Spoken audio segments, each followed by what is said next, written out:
یہ کیسے ووٹ لیں گے، کیونکہ ایک عام آدمی تک جو ان کی بنیادی ضروریات ہیں وہی نہیں پہنچ رہی، یہ ان کے مسائل اجاگر نہیں کر رہے، تو پھر کیا یہ سسٹم چل پائے گا؟ اصل میں دیکھیں ہوتا ہی ہے کہ ہمارے یہاں نا کچھ کرسمیٹک پرسنالٹیز ہیں پالیٹکس میں جس کی وجہ سے پارٹیز چل رہی ہوتی ہیں. آپ مختلف نام لے لیں، شریف برادران ہیں ایک طرف، بھٹوز ہیں ایک طرف، ٹھیک ہے، اسی طرح خان صاحب ہیں اس طرف. تو ان لوگوں کی کرسمیٹک پرسنالٹیز کی وجہ سے بہت ساری چیزیں ہو رہی ہوتی ہیں. لیکن جو آپ بات کر رہے ہیں کہ جی اس میں وہ کس طرح سے دوبارہ پبلک کو فیس کریں گے، ان کی تو بات ہی نہیں کوئی کر رہا. ایون اپوزیشن بھی جو جلسے کر رہی ہے وہ بھی اپنی ہی عزائم کو سامنے رکھ کے کر رہی ہے. تو عام آدمی کو یہ فیل ہو رہا ہے، لیکن یہ نا تھوڑا سلو پروسیس ہوتا ہے. اس میں وقت لگتا ہے کسی چیز کو، جو پاپولر چیز ہے اس کو اپنی پاپولیرٹی کو لوز کرنے میں، اور جو تھوڑے امپاپولر ہیں ان کو پاپولر ہونے میں. تو اگر یہ رائٹ ڈائریکشن میں جائیں گے اور اگر خدا نہ خواستہ یہ چیزوں کو ہمہ جہت حیثیت میں نہیں دیکھیں گے تو ڈیفینیٹلی دے لوز، اور پھر بڑا مشکل ہو جائے گا سروائیو کرنا ان لوگوں کے لیے جو عام آدمی کو کنونس نہیں کر پاتے. لیکن اس وقت جو ہے نا ایموشنل ہمارے ٹاپکس چل رہے ہیں، بہت ایموشنل. ایموشنل ٹاپکس میں وہ ذرا ان ایموشنس کو ہائی لائٹ کر رہے ہیں سارے، اسپیشلی اپوزیشن بھی، خان صاحب کی رہائی اور ان کے ساتھ جو معاملات چل رہے ہیں اس کو. تو میں خیال وہ ایموشنل کانٹینٹ یا ایموشنل سپورٹ ان کو مل رہی ہے ینگسٹرس کی طرف سے.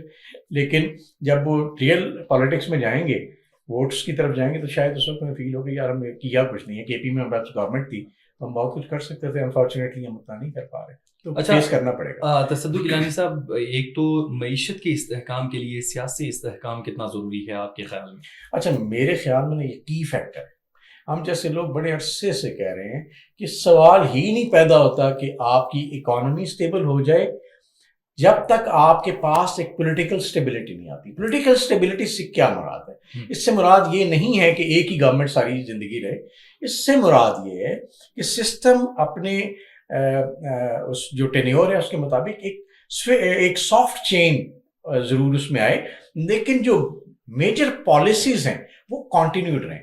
یہ نہ ہو کہ ایک گورنمنٹ آئے اور انویسٹر اس گورنمنٹ کی وجہ سے انویسٹ کرے اور نیکسٹ گورنمنٹ آ کے اپنی ساری پالیسیز کو چینج کر دے اور انویسٹر کہے کہ یار میں کہاں جاؤں. پاکستان جیسے ملک کے ساتھ یہی مسائل ہے کہ جیسے ہی کوئی نیا بندہ آتا ہے، جیسے ہی کوئی نیا چہرہ آتا ہے، اس کے ساتھ پالیسیز آل ٹوگیدر ساری پالیسیز چینج کر دیتے ہیں. یہ کسی ملک کو سوٹ نہیں کرتا. تو میں اس چیز کو سپورٹ کرتا ہوں، جیسے ہم کہتے ہیں نا ہمیں اپنی لائنز طے کر لینی چاہیے. بالکل. میثاق جو جمہوریت ہے اس کے ساتھ ساتھ میثاق معیشت کے حوالے سے اگر بات کی جائے تو وہ میرے خیال میں بہت اچھی ہوگی، اور ساری پارٹیز اگر اس پہ متفق ہوں کہ جو بھی پارٹی اقتدار میں آتی ہے تو وہ ان پالیسیز کو لے کر چلے جو ملک کے لیے بہتر ہوں.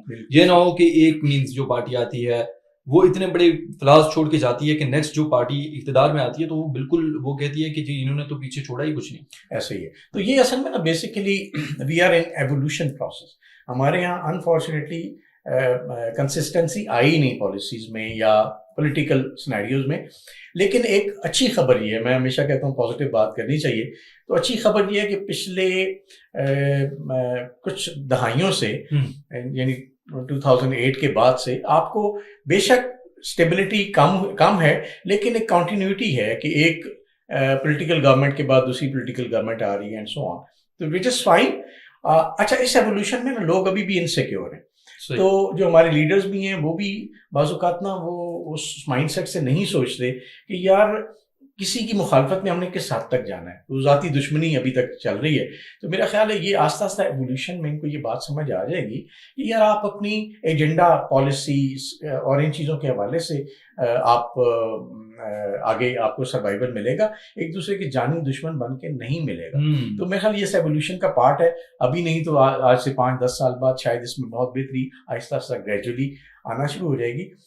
دوسری بات یہ ہے کہ ہمارے جو پولیٹیکل سٹیبلٹی یا جو آپ نے بات کی چارٹر آف اکانومی کی، اس میں ایگزیکٹلی جیسے ہمارا فار ایگزامپل اٹامک پروگرام ہے، کوئی گورنمنٹ آ جائے اس سے کوئی فرق نہیں پڑتا. جی بالکل، وہ اس کی اپنی پالیسی ہے چلتی. اسی طرح اکانومی جو ہے نا وہ اس چیز سے بھی زیادہ امپورٹنٹ ہے. یہ ہمیں سمجھنا پڑے گا. آپ کی جیب میں پیسے نہیں ہے نا تو آپ کوئی ڈیسیجن لے ہی نہیں سکتے، کیونکہ آپ نے جس سے پیسے لینے اس نے کہنا بھائی جی سوری میں آپ کو یہ الاؤ نہیں کرتا. تو پنڈ کا چودھری جو ہوتا ہے نا اس کی بات ماننی پڑتی ہے. تو آپ یہ سمجھ لیں, میرا خیال میں ریکویسٹ کروں گا تمام اسٹیک ہولڈر سے کہ اپنی اکانومی کے اوپر پریورٹی 1 کے طور پہ کام کریں. جب یہ ملک بچے گا, یہ سروائیو کرے گا, یقین کریں آپ کی پالیٹکس بھی سلامت ہے, آپ کی طاقت بھی سلامت ہے, آپ کی جتنی بھی سروائیول ہے اپنی آپ کہہ لیں یا اپنے لوگوں کی, وہ بھی تبھی تک سلامت ہے. صحیح. اچھا, ایس سی او کے اجلاس کے حوالے سے میں آپ سے پوچھوں گا. ایک تو پاکستان میں ہوا, انتہائی خوش آئند ہے, اور ساتھ اس کے امپیکٹس کیسے دیکھ رہے ہیں فیوچر میں؟ ڈیفینیٹلی ایک انٹرنیشنل ایونٹ تھا جو پاکستان میں ہوا, اور بڑے عرصے کے بعد 27 سال بتائے جا رہے ہیں کہ 27 سال کے بعد یہ ایونٹ ہوا, اور پاکستان نے بڑے اچھے طریقے سے یہ ایونٹ منعقد کروایا. اس میں آپ بھارتی وزیر خارجہ بھی آئے ہوئے تھے, اور آپ نے دیکھا کہ چائنیز وزیر اعظم, رشین وزیر اعظم.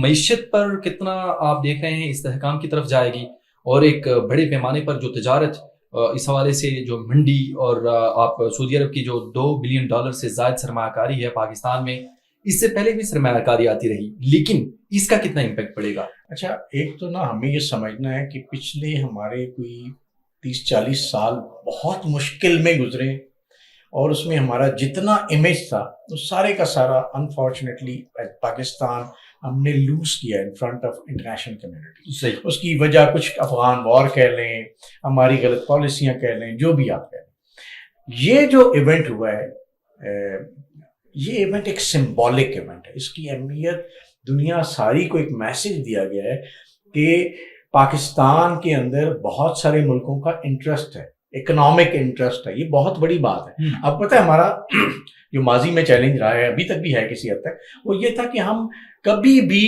اکنامک انٹرسٹ نہیں بنے ملکوں کا, ہم ہمیشہ ان کا اسٹریٹجک انٹرسٹ بنے. ٹھیک ہے, جب اکنامک انٹرسٹ بنے گا اور اس میں بڑی بڑی پار, جیسے آپ کہہ رہے ہیں چائنا سے, ٹھیک ہے, سینیریو بدل رہا ہے نا, رشیا کا دیکھ لیں, رشیا, اسی طرح ریجنل کنٹریز, تو یہ ایک سینیریو بدل رہا ہے. اس میں پاکستان کو ایک مرکزی حیثیت کے طور پہ انہوں نے ایکسیپٹ کیا. آپ یہاں تک دیکھیں کہ جب انڈین فارن منسٹر جس باڈی لینگویج کے ساتھ آئے تھے اور جس باڈی لینگویج کے ساتھ گئے ہیں, اس میں بڑا فرق تھا. ٹھیک ہے, تو ایک بڑا پازیٹیو میسج لے کے گئے, اور اس میں یہی نہیں ہوتا کہ جی ہم نے کیوں نے میسج دیا. اس پوری جو ایک ایونٹ ہوا ہے, اور اس میں جس طرح سے مختلف ملکوں نے اس چیز کو اجاگر کیا, انہیں اس سے بات سمجھ آ گئی کہ Pakistan is an important country in this future economic policies of the region. South Asian region کے حوالے سے تو ہمیں اب نا ہمیں کرنا یہ, ہمیں بہت احتیاط سے کام لینا ہے.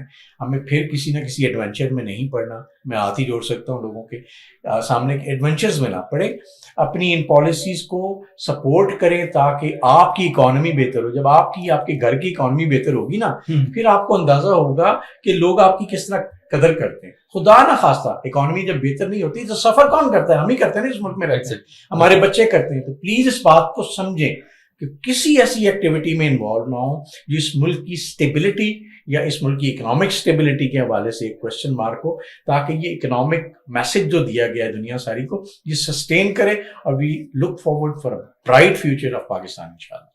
ناظرین, پروگرام میں ایک بریک شامل کریں گے. بریک کے بعد دوبارہ ہم حاضر ہوں گے تو بات کریں گے پنجاب میں جو واقعہ ہوا اس حوالے سے. ہمارے ساتھ رکھیے.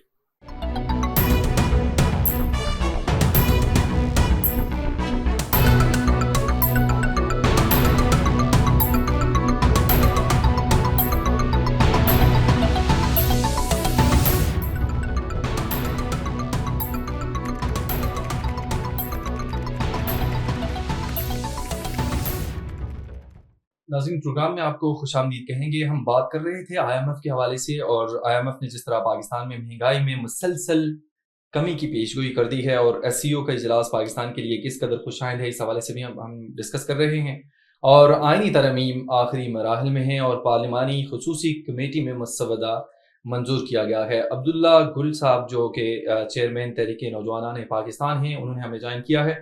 عبداللہ گل صاحب, کہیے گا, IMF نے پاکستان میں مہنگائی میں ایک تو مسلسل کمی کی پیشگوئی کی ہے, کتنا امپیکٹ دیکھ رہے ہیں عام آدمی پر؟ اور جس طرح اس سے پہلے بھی ڈسکس کیا ہم نے کہ جو نیشنل اسمبلی میں جتنی بھی پارٹیز ہیں اور جو بھی آپ سیشن دیکھتے ہیں, اس میں عام آدمی کے حوالے سے تو ڈسکس کچھ بھی نہیں کیا جاتا. ایون آپ یہ دیکھیں کہ جو اپوزیشن جماعتیں ہیں, PTI نے اسلام آباد میں بھی ایک جلسہ کیا, اور لاہور میں بھی ان کا جلسہ آپ نے دیکھا. عام آدمی تو بالکل اس میں ڈسکس تھا ہی نہیں. ایون آپ جو اقتدار میں جماعتیں ہیں ان کو بھی دیکھ سکتے ہیں, جو ایک کولیشن آپ کہہ سکتے ہیں, وہ بھی عام آدمی کو ڈسکس نہیں کر رہی. وہ بھی کوئی اپنے کیسز کو ڈیل کرنے کے لیے, کوئی احتساب سے بچنے کے لیے. تو مجھے اس حوالے سے بتائیں کہ عام آدمی کہاں ہے, اور نیکسٹ اگر الیکشن ہوتے ہیں تو کیا دیکھ رہے ہیں سچویشن.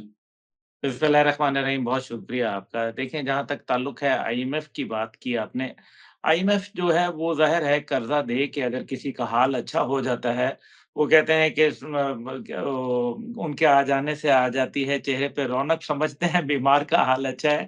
مسئلہ یہ ہے کہ تھوڑی دیر کے لیے اگر آپ نے کسی کو ڈرگ دے کے جو ہے وہ اس کا درد کم کر دیا، اس کا ہرگز یہ مطلب نہیں ہے کہ اس کا زخم جو ہے وہ پر ہو گیا اور زخم اس کا ٹھیک ہو گیا۔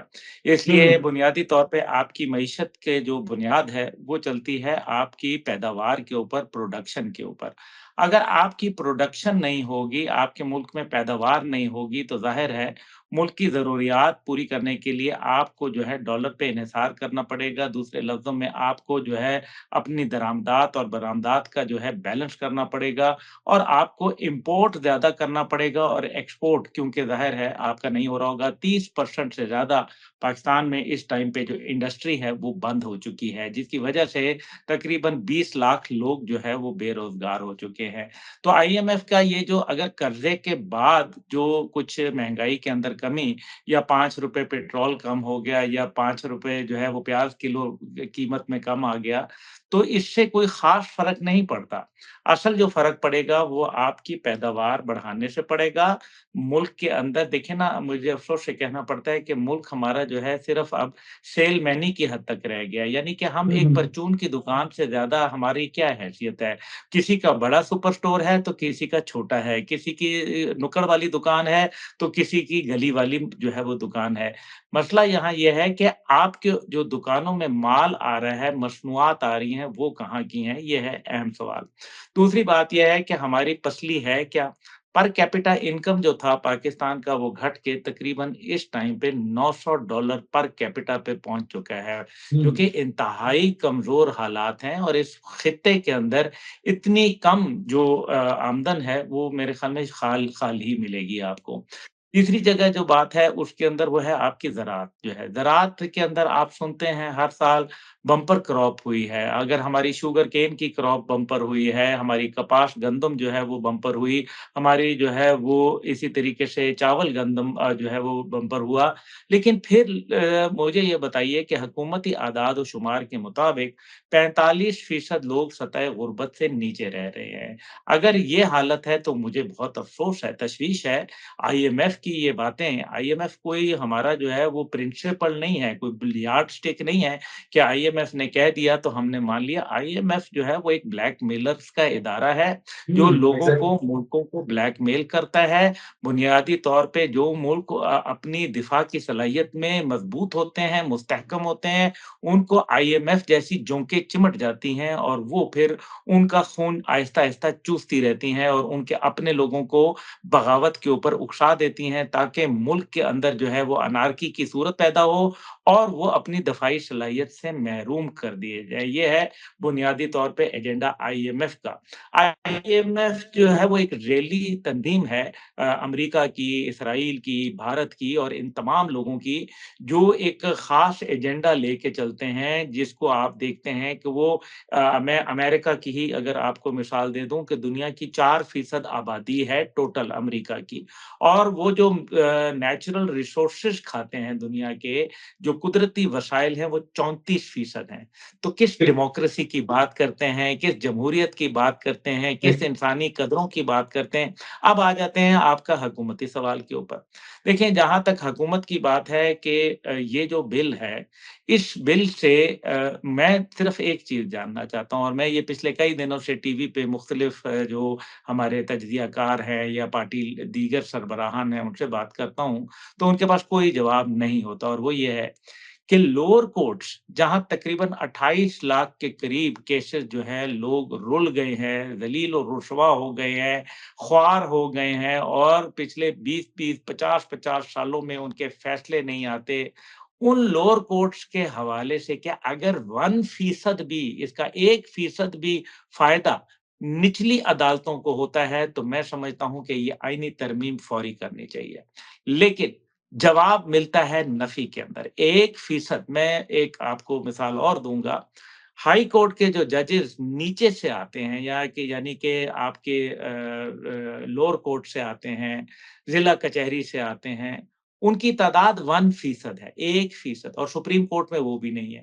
یہ تمام کا تمام جو ایجنڈا ہے یہ صرف اپنی ذات، اپنے مفادات اپنے اور انٹرسٹ کے لیے اپنے انٹرسٹ کے لیے اس سے، لیکن قطع نظر اس سے ایک بات ضرور ہے کہ ہماری جوڈیشری کا 130واں نمبر ہے اس ٹائم پہ دنیا کے اندر، جو کہ یقیناً ہمارے لیے باعث فکر جو ہے وہ ہونا چاہیے، لیکن دوسری جانب جو ہے اس میں کوئی رائے نہیں ہے کہ عدالت کے جو معاملات ہیں ان کو بہتر ہونے کی ضرورت ہے، لیکن کیا سپریم کورٹ آئینی عدالت نہیں تھی؟ کیا یہ میں کہہ رہا ہوں یا آئین پاکستان کہہ رہا ہے؟ یعنی کہ کیا سپریم کورٹ کے اندر تھانے کچہری کی باتیں ہوتی ہیں؟ تو نہیں ہوتی نا۔ تو سپریم کورٹ، پھر ہائی کورٹ ظاہر ہے، اور پھر لوور کورٹس جو ہیں، تو یہ وہ تمام چیزیں ہیں جو کہ آئین اور قانون سے متصادم جب کوئی چیز ہوتی ہے تو وہ سپریم کورٹ میں ڈسکس کی جاتی ہے۔ اب کوئی یہ بات نہیں کرنے کے لیے تیار کہ ہائی کورٹ کے اندر ججوں کی تعداد کم ہے جس کی وجہ سے عام آدمی بہت مشکل میں ہے۔ کوئی یہ بات کرنے کی تیار نہیں ہے کہ آئینی طور کے اوپر لوور کورٹس کے اندر لوگوں کو ریکوائرمنٹ ہے جج تعینات کرنے ہیں، لیکن نہیں ہو رہے۔ آپ بلوچستان کو اگر دیکھیں تو ناٹ ٹوٹل وہاں دہشت گردی کی عدالتیں ہیں، اور جو دہشت گردی کے وقوع وہاں ہوتے ہیں، واقعات ہوتے ہیں، وہ آپ کے سامنے ہیں، آپ اس کے چشمدید گواہ بھی ہیں۔ اب مجھے یہ بتائیں کہ اس سے عام آدمی کی حالت زار پہ کیا فرق پڑ رہا ہے؟ یہ سیاست کے پھندے ہیں اور یہ عوام کے گنے ہیں۔ آپ نے پوچھا عام آدمی کہاں کھڑا ہے؟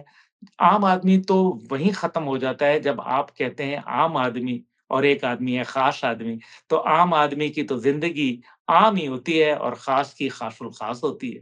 عبداللہ گل صاحب، آپ کا پوائنٹ آ گیا۔ میں تصدق گیلانی صاحب آپ کی طرف آؤں گا اور آپ سے آئینی ترمیم کے حوالے سے ہی آپ سے اس حوالے سے پوچھنا ہے کہ عام آدمی کے لیے تو ڈیفینیٹلی کوئی اس میں فائدہ نہیں ہے۔ رات کو آپ نے دیکھا کہ بلاول بھٹو جس طرح خطاب کر رہے تھے حیدرآباد میں، تو وہ عام آدمی کو یہ بتا رہے تھے کہ آئینی ترمیم کتنی ضروری ہے، اور اگر یہ نہ ہوئی تو جمہوریت آپ ختم سمجھیں۔ تو مجھے یہ بتائیں کہ اتنا زور کیوں لگایا جا رہا ہے؟ اس سے پہلے بھی آپ نے دیکھا کہ پراپر طریقے سے ساری چیزیں مل بیٹھ کے ہوئی، سیاسی جماعتوں سے مل جل کر چلا گیا اور یہ ہوا، لیکن ابھی 1 یا 2 دن میں ہی یہ کروانا کیوں چاہ رہے ہیں؟ اور جو چیف جسٹس صاحبان ہیں، جسٹس قاضی فائز عیسیٰ کو جس طرح سیاست میں لایا گیا، اور ابھی جو نیو ڈیفینیٹلی جو بننے جا رہے ہیں ان کو جس طرح سیاست میں گھسیٹا جا رہا ہے، کیا پاکستان کے لیے یہ لمحہ فکریہ نہیں ہے؟ اچھا، یہ جیسے عبداللہ صاحب نے فرمایا، بات بالکل وہی ہے کہ جو جسٹس سسٹم ہے نا ہمارا، وہ نظریہ ضرورت کے تحت ہی ہمیشہ سے رہا ہے۔ جب بھی آپ اس طرح کی سچویشن دیکھتے ہیں تو وہ اسی حساب سے چل رہا ہوتا ہے۔ جس ملک میں جسٹس سسٹم نیڈ کے مطابق چلتا ہے، آف دی ایلیٹ، وہاں پہ انفارچونیٹلی پرابلمز ایسے ہی رہتے ہیں۔ تو اس وقت سچویشن یہ ہے کہ ہماری سپریم کورٹ میں یا بعض اوقات ہائی کورٹس کے اندر بھی اس وقت ایک بیانیہ، یہ ایک مائنڈ سیٹ ہے جس میں بہت سارے حکومتی اقدامات، میں آن دا سیف سائڈ عبداللہ صاحب یہ کہوں گا، حکومتی اقدامات کچھ ایسے ہیں جو کہ وہاں پہ جا کے ان کو بڑی اپوزیشن ملتی ہے، وہ آگے جانے نہیں دیے جاتے۔ کچھ ایسے ان کی اسٹریٹجی ہے جس کو آگے جا کے عدالتیں روک لیتی ہیں۔ تو لگتا ایک امپریشن یہ ہے کہ جی ہماری عدالتیں اس وقت کچھ ایسے انفارچونیٹلی یا فارچونیٹلی ایسے ججز اس میں ہیں جو کہ اس چیز کو آگے چلنے نہیں دیتے، اور بہت سارے اقدامات ہم کر نہیں پا رہے، گورنمنٹ نہیں کر پا رہی۔ تو یہ نظریہ ضرورت اگین آ گیا کہ ہم کس طرح سے اس کو مینیپولیٹ کریں یا اس کو تھوڑا سا اس طرح سے ایڈجسٹ کریں کہ جو گورنمنٹ کرنا چاہتی ہے وہ کر گزرے اور آگے اپوزیشن نہ آئے عدالتوں کی طرف سے۔ تو سمپل سی بات ہے، اس میں کوئی زیادہ راکٹ سائنس نہیں ہے کہ اس میں عام آدمی کی کوئی بات نہیں ہے۔ کورٹس کی یا ہائر کورٹس ہیں، لوور کورٹس ہیں، ان کے اندر کوئی سسٹمیٹک چینج یا پازیٹیوٹی لانا یا اس کو امپروو کرنے کی کوئی بات نہیں ہے، امپروو کرنے کی ایک سچویشن کو ہینڈل کرنے کی بات ہے، اور وہ سچویشن ہینڈل ہو۔ یہ انٹرسٹ کی بات ہو رہی ہے ڈیفینیٹلی ان کی طرف سے، حکومت کی جانب سے بھی، اور دوسرے بھی اپنے انٹرسٹ دیکھ رہے ہیں۔ عبداللہ گل صاحب فرمائیے گا، ایس سی او کا اجلاس پاکستان کے لیے کتنا خوشائند ہے، اور بلین ڈالرز کی سرمایہ کاری اس سے پہلے بھی پاکستان میں آتی رہی، لیکن پاکستان نہ بدلا، نہ ان بلین ڈالر سے آپ نے کوئی بہت بڑے کوئی پروجیکٹ دیکھے، نہ عام آدمی کے لیے کوئی خوشحالی آئی۔ ابھی جو ہم دیکھ رہے ہیں کہ جو سرمایہ کاری آ رہی ہے SIFC کے تحت، جس طرح ادارہ بنایا گیا ہے اور جو چیزیں ہونے جا رہی ہیں، کیا سمجھتے ہیں کہ کچھ امپرومنٹس آئیں گی یا ایسے ہی حال رہے؟ نہیں، آپ دیکھیں نا، آپ مسئلہ یہ ہے کہ آپ اپنی ذات میں کھبے رہتے ہیں، آپ نہیں سمجھ پاتے، آپ اصل میں آپ تو ترقی نظر نہیں آتی۔ آپ دیکھیں نا، ہم جیلس لوگ ہیں، آپ ہو گئے، میں ہو گئے مسئلہ یہ ہے ترقی تو ہوتی ہے، پر کچھ خاص لوگوں کی ترقی ہوتی ہے ابھی عام آدمی کی ترقی نہیں ہو رہی تو ہمارے پیٹ میں مروڑے اٹھ رہے، افسوس کی بات ہے۔ بالکل، اس میں آپ نے تو کوئی دوسری رائے نہیں ہے۔ ایس سی او کا اجلاس ہوا، بہت اچھی بات ہے، اس میں کوئی شک نہیں ہے۔ 27 سال کے بعد پاکستان کو عزت ملی، پاکستان کو وقار ملا، دنیا نے اس چیز کو ریکگنائز کیا۔ پاکستان کو ایک ٹیررزم جو وکٹم آف ٹیررزم اسٹیٹ جو ہے وہ سمجھا گیا، اور لوگ باوجود درپیش مسائل اور مشکلات اور بھارت اور امریکہ کی لابی کے باوجود پاکستان تشریف لائے، جو لائے ہم ان کا شکر گزار ہیں۔ اس سے یقیناً علاقائی خطے میں جو روابط ہیں وہ بہتر ہوں گے، لیکن اس کے لیے سب سے بڑی چیز اور اہم جو چیز ہے وہ ہے آپ کی سیکیورٹی۔ اگر آپ کی سیکیورٹی جو ہے وہ کہیں کمپرومائز ہوتی ہے، سیکیورٹی کے اندر آپ کے مسائل آتے ہیں، تو آپ کے جو تمام خواب ہیں وہ دھرے کے دھرے رہ جائیں گے۔ اس کی بنیادی وجہ یہ ہے کہ جہاں جس ملک میں انصاف نہیں ہوتا، وہاں جہاں امن نہیں انصاف نہیں ہوتا، وہاں امن نہیں آیا کرتا، اور جہاں امن جو ہے اور انصاف نہ ہو، وہاں خوشحالی نہیں آیا کرتی۔ یہ بات تو بڑی واضح ہے۔ اور بالکل اس کے علاوہ جو اگر آپ دیکھیں کہ SCO کے ہاں علاقائی تعاون ہے، مسئلہ یہ ہے کہ روس ہے، چین ہے یا دیگر ممالک ہیں، ان سب کو یہ احساس ہے کہ پاکستان یہ دہشت گردی کی جنگ جو ہے، جو کہ صرف پاکستان کی نہیں ہے بلکہ اس خطے کی ترقی اور تعمیر اور بالخصوص چین اور روس کی ہے، اور پاکستان اس کا فرنٹ لائن جو ہے وہ وکٹم ہے۔ لیکن جس طریقے سے امریکہ اپنے اتحادی کے لیے آؤٹ آف دا وے جا کے، جس طرح سے ہم نے اسرائیل کے لیے دیکھا، ہم نے انڈیا کے لیے دیکھا، ہم دیکھتے ہیں کہ وہ تمام عالمی قوانین، اور یہ حد یہ ہے کہ ایک عالمی عدالت سے مجرم ڈکلیئرڈ آدمی جو ہے نیتن یاہو، وہ جا کے یونائٹڈ نیشن میں تقریر کر دیتا ہے۔ اس سے زیادہ میرے خیال میں انسانیت کی تذلیل نہیں ہو سکتی۔ لیکن تو مقصد یہ ہے کہ کیا ہمارے لیے روس یا چین آؤٹ آف دا وے گیا ہے؟ تو ابھی تک ایسا کچھ نہیں نظر آیا۔ دوسری جانب جو ہے وہ یقیناً اس سے علاقائی تعاون اور جو ایک روابط ہیں بڑھیں گے۔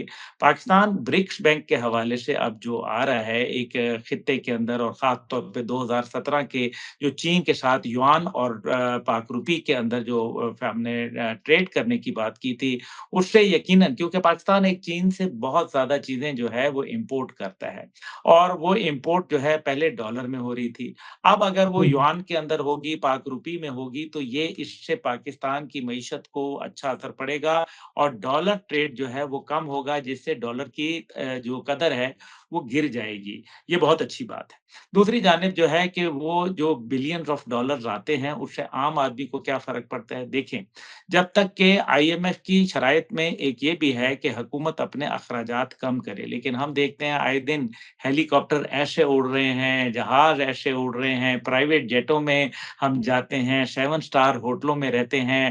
ایک نہیں تو سر، اس کے لیے کون ڈسکس کرے گا؟ اس کے لیے ڈسکس کون کرے گا؟ دیکھیں جو اپوزیشن ہے، ان جماعتوں کی بھی اگر ہم بات کر رہے ہیں، جو نمائندگی کر رہے ہیں، وہ تو عام آدمی کی کوئی بات ہی نہیں کر رہے ہیں، نہ ان سے اس حوالے سے کوئی پوچھ گچھ کی جا رہی ہے، نہ ان کا کوئی احتساب ہے، تو کیسے نظام چلے گا؟ ہاں، یہ نظام نہیں چل رہا نا، میں یہ اسی بات کے اوپر آ رہا تھا کہ جب آپ ایک اپنے آپ کو عام اور دوسرے کو خاص سمجھیں گے۔ دیکھیں، قائد اعظم محمد علی جناح رحمۃ اللہ، وہ کہتے تھے کہ میں پاکستان کا ملازم ہوں اور 1 روپیہ تنخواہ لیتے تھے، اور کہتے تھے 1 روپے سے زیادہ اس لیے نہیں کیونکہ مجھے اللہ نے اتنا دیا ہوا ہے کہ میں خود برداشت کر سکتا ہوں۔ یہ کیا باتیں تھیں! اب ایسی لگتا ہے کہ میں آپ کو کوئی کہانی سنا رہا ہوں، اور لیکن یہ ایسا ہوا ہے، اور بہت ساری مثالیں موجود ہیں۔ لیکن انفارچونیٹلی ہم لوگوں نے عوام کا بالکل خیال نہیں کیا۔ یہ democracy for the people by the people of the people نہیں رہی، بلکہ پھر یہ for the elite by the elite of the elite ہو گئی اور اب یہ for the thieves by the thieves of the thieves ہو گئی ہے. یہ مجھے افسوس سے کہنا پڑتا ہے. عوام کی بات کریں تو پی ٹی آئی کے دور حکومت کی بات کر لیتے ہیں جہاں 29 بل ایک دن میں پاس ہوئے. کیا عام آدمی کے لیے بل پاس ہوا؟ نہیں ہوا. یہی افسوس ہے, یہی ہمارا المیہ یہی ہے کہ اس ملک کا جو جمہور ہے, جو جمہوریت کی اکائی ہوتا ہے, اس میں سب سے پہلے جمہور کو نظر انداز کیا جاتا ہے. اگر یہ ڈیموکریسی ہے تو پھر یہ نظام ختم ہو جانا ہی بہتر ہے. عبداللہ گل صاحب, ایک پنجاب کالج کا جو واقعہ ہوا اس حوالے سے بھی میں آپ سے پوچھنا چاہوں گا کہ جس طرح کا یہ واقعہ ہوا اور پھر جیسے اس سے نمٹا گیا, ایسے چھوٹے چھوٹے اگر واقعات ہوں گے جس سے کالجز بند کر دیے جائیں گے, بچوں کی تعلیم ضائع ہوگی, اور پھر آپ نے اسٹرائکس دیکھی پورے پاکستان کے اندر ہر جگہ پہ, پنڈی اسلام آباد میں آپ نے دیکھا, لاہور پنجاب میں دیکھا آپ نے, تو یہ کیا ایسے واقعات سے ہمیں ایسے ہی نمٹنا ہوگا یا ہمیں ترجیحات اپنی چینج کرنی ہوں گی؟ کس کی ذمہ داری بنتی ہے زیادہ؟ دیکھیں, حکومت تو میرے خیال میں جب وفاق کی بھی, ابھی جب ملیشیا کے وزیر اعظم آئے اور تحریک انصاف نے پشاور سے آئے اور کے پی سے, اور باقاعدہ ایک عجیب میدان جنگ بنا رہا اسلام آباد راولپنڈی, تو 3 دن کے لیے یہ ایک بڑی عجیب و غریب کیفیت تھی. اس کے اندر پھر آرٹیکل 245 کے ذریعے فوج کو بلایا گیا. اس سے تو واضح نظر آ رہا ہے کہ ان کے ہاتھ سے بات نکل گئی تھی, اسی وجہ سے فوج کو جو ہے وہ دعوت دی گئی. لیکن بہرحال چلیں, ہو جاتا ہے, فوج کو بھی بلایا جاتا ہے, وہ ایس سی او کے حوالے سے بھی بلایا جا سکتا تھا.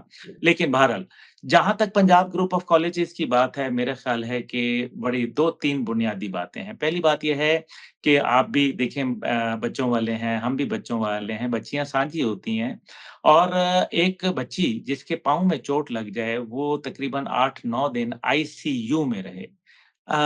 پاؤں میں چوٹ کے لیے آئی سی یو میں رہنا, وہ بھی 9 دن. جہاں تک میری ناقص سے علم ہے, ہسپتال میں جب دل کا آپریشن ہوتا ہے نا, تو تیسرے دن اس کو بھی چھٹی کر دی جاتی ہے, اس کو بھی گھر بھیج دیا جاتا ہے. آئی سی یو سے 2 دن بعد وارڈ میں آ جاتا ہے اور تیسرے دن اس کو گھر بھیج دیا جاتا ہے, حد سے حد 5 دن کے بعد بھیج دیا جاتا ہے. تو یہاں ایسا, پھر میڈیکل رپورٹ کہاں گئی؟ پھر جس وزیر تدبیر نے یہ بات کی, اور انہوں نے, ظاہر ہے وزیر ایک اتھارٹی ہوتا ہے, جب وہ پنجاب کالج کا لائسنس بھی کینسل کرتا ہے تو وہ اتھارٹی تھی, اس وزیر کو آپ نے کیوں نہیں جو ہے فارغ کر دیا؟ اور اگر نہیں کیا تو اس کا مطلب یہ ہے کہ آپ کو کہیں خوف ہے کہ وزیر نے اصلی بات کھول دی تو شاید جو ہے وہ بہت سارے رازوں سے پردہ اٹھ جائے, اس لیے آپ نے ان کو فارغ بھی نہیں کیا. پھر جو ہے وہ جس جگہ پہ وقوع ہوتا ہے وہ گلبرگ حدود میں ہوتا ہے, اور گلبرگ لاہور سے جو ڈیفنس کا ایریا ہے وہ بہت دور ہے. اب وہ پتہ چلتا ہے کہ جی ڈیفنس تھانے کے اندر جا کے اس کی رپورٹ درج ہوتی ہے. میں حیران ہوں, پریشان ہوں, مجھے سمجھ نہیں آ رہی کہ یہ کیا ہو رہا ہے, کیوں ہو رہا ہے. اور سب سے بڑی بات یہ ہے کہ وہ بچی جو ہے, اس کے کبھی ورثاء آتے ہیں, کبھی اس کے دوست آتے ہیں, کبھی احباب آتے ہیں, کبھی کالج میٹس آتے ہیں, کبھی کہا جاتا ہے کہ پیر میں چوٹ تھی, کبھی کہتے ہیں وہ اوندھے منہ گر گئی, کبھی کہتے ہیں کہ جی اس کو کمر کی جو ہے وہ چوٹ لگ گئی ہے. یہ جو ساری باتیں ہیں, اس سے جی یہ ان سب سے جو ہے وہ بہت سارے سوالات جنم لیتے ہیں, اور یہ بات پہلی دفعہ نہیں ہے. آپ کو یاد ہوگا ابھی حالیہ واقعہ ہوا تھا کراچی کے اندر, کراچی میں ایک انتہائی امیر گھرانے کی خاتون نے روند ڈالا تھا اپنی لینڈ کروزر جیپ سے. کیا ہوا ان کا؟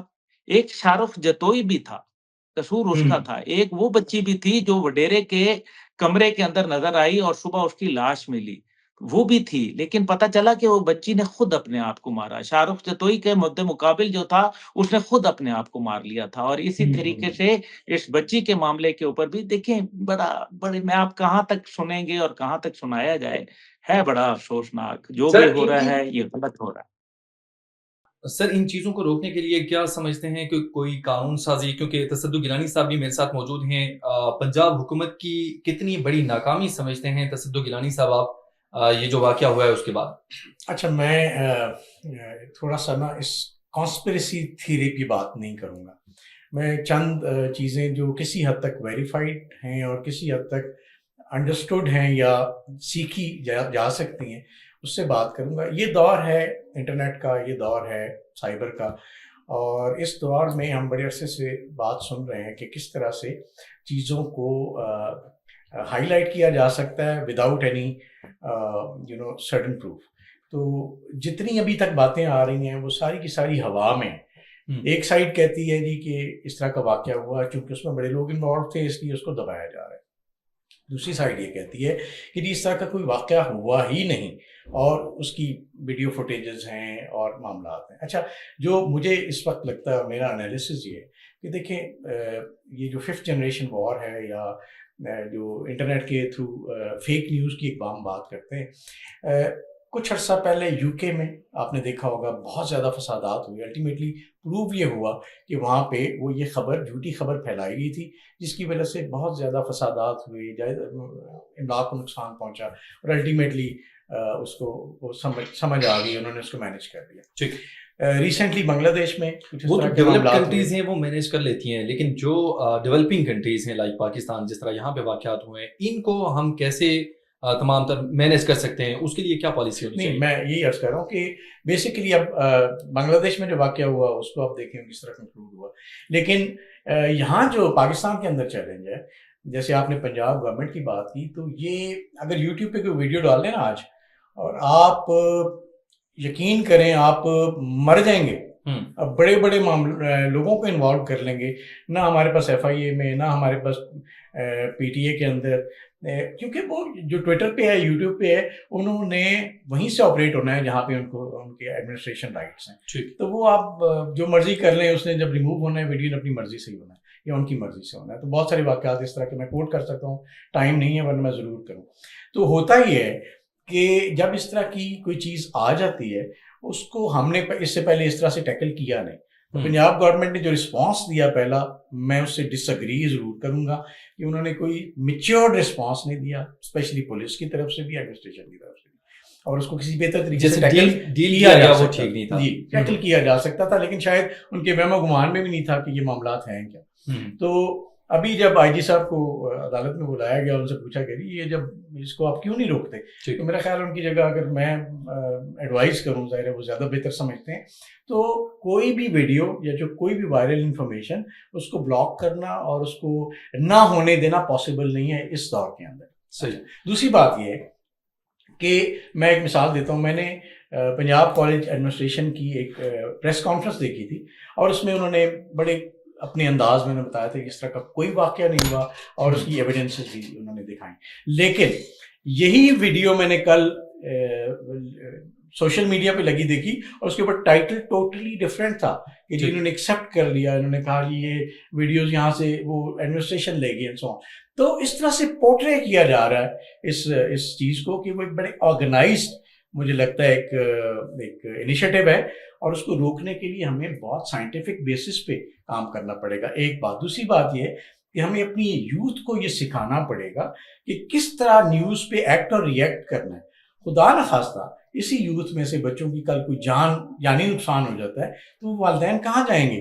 کیونکہ جس نے بھی یہ شروع کیا، اٹس اے بگ گیم میں بھی، جس میں ظاہر ہے وہ جو بچے ہیں وہاں پہ ان کو پتہ ہی نہیں ہوگا ہو کیا رہا ہے، لیکن کل جانی نقصان ہوگا تو ان بچوں کا ہوگا، ان کے والدین کا ہوگا۔ تو ہمیں اپنے بچوں کو بھی یہ سکھانا ہے کہ کس طرح ریئیکٹ کرنا ہے، ان کا حق بنتا ہے اگر ایسا کوئی واقعہ ہوا ہے پراپر فورم پہ لے کے جائیں، اس پہ احتجاج کریں، لیکن املاک کو جلانا یا ایک اس طریقے سے مختلف شہروں میں ایک سچویشن کریٹ کرنا لا اینڈ آرڈر کی، میرا خیال ہمیں اس کو سمجھنا چاہیے، ہمیں بڑا رسپانسبلی اس پہ ایکٹ کرنا چاہیے۔ گورنمنٹ کا بھی یہ کام ہے کہ اس چیز کو پراپر طریقے سے لوگوں کو ایجوکیٹ کریں، بتائیں ایکچولی ہوا کیا ہے، غلط ہوا ہے تو اس کو بھی ایکسیپٹ کریں، لیکن اس چیز کو بڑھنے نہ دیا جائے، کیونکہ جس طرح کے حالات ابھی ہم نے بات کی، بہت سارے انیشیٹوز کی جو اکنامک لیول پہ ہیں، خدا نہ خواستہ اس ملک کے اندر اگر ایک بات یاد رکھیں، اگر کوئی بھی شخص آپ کو یہ کہتا ہے کہ جی یہ ایک مسئلہ ہوا ہے اس کی وجہ سے اپنا گھر جلا دو، تو سوری، آپ اپنا گھر نہیں جلا سکتے، آپ اس پہ احتجاج کر سکتے ہیں، پیسفل احتجاج کر سکتے ہیں، بڑا احتجاج کر سکتے ہیں، لیکن اگر کوئی یہ بندہ کہتا ہے کہ اس کو جلا دو تو سوری، اس کی بات نہ سنیں۔ عبداللہ گل صاحب، شارٹ کہیے گا کہ سزا جزا کے حوالے سے جو نظام ہے اور ساتھ قانون سازی کے حوالے سے ان جو جرائم ہیں اس طرح کے، جب تک ہم کوئی سزا جزا نہیں دیں گے، ان کو سزا ہونی چاہیے ایک بڑے لیول پہ، اگر وہ نہیں ہوتی تو کیا یہ چیزیں رک پائیں گی؟ شارٹ 1400 سال پہلے اللہ تعالیٰ نے قانون بنا دیا، اور آپ کا آئین جو 73 کا ہے اس کا جو سب سے پہلا لا ہے وہ یہ کہتا ہے کہ اللہ سبحانہ و تعالیٰ بلا شرکت غیر حاکم اعلیٰ ہے، اللہ پاکستان کا آرٹیکل 2 ہے۔